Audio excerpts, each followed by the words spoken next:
just in time for the first weekend of spring, patios here on King West are filling up. People behind me forming lines, waiting to get a table outside.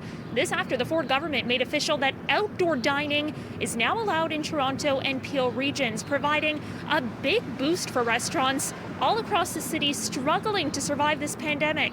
But there are questions about whether now is the right time to be changing the rules in virus hotspots. We're going to see actual income now. After a long winter's lockdown, the owner of 7 Numbers on the Danforth says being able to open the patio really is a lifeline. The decision to open today was, financial. Everybody wants to get back to something that, includes an income. And then, of course, you have customers that are banging the door down every day asking when they can come in for dinner, which is an amazing feeling. Restaurants Canada says about half of independent restaurants are fearful they'll shut down. The group figures about 10 to 12% in Toronto have already closed forever. Even if it doesn't bring a lot of revenue in, at least it shows people that are looking at their bills and wondering if they can continue. It shows them an opportunity to start serving people again. Infectious disease experts say they're also looking forward to grabbing dinner and a drink on a patio, noting your risk of catching and spreading COVID-19 is greatly reduced outside. This is a risk mitigation strategy, even with the pandemic in a third wave. So I think this is a concession that could help people have options to do something safe.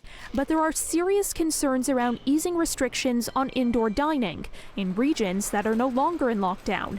Restaurants and bars in red zones can now have a maximum of 50 customers eat inside, up from the previous limit of 10. In orange zones, the limit is doubling to 100. Yeah, we're making these changes on the same day that I'm being asked to make sure that I have capacity in my ICU for patients from other ICUs in the GTA who need to be sent to me for rescue. This, I think, was not a good move because it certainly could contribute to the overall transmission in the community. Indoors or outdoors, there must be 2 meters of physical distance between tables, and only people who live together can dine together, with exceptions for those who live alone and caregivers. One server who works in downtown Toronto and did not want to be identified out of concern for professional repercussions told CityNews she would prefer to be vaccinated first. There's not a lot of other industries where you're confronted with unmasked people like that. I mean, I did it last summer. I know. I had, out of the hundreds of people that I served, one single person mask up when I came to the table.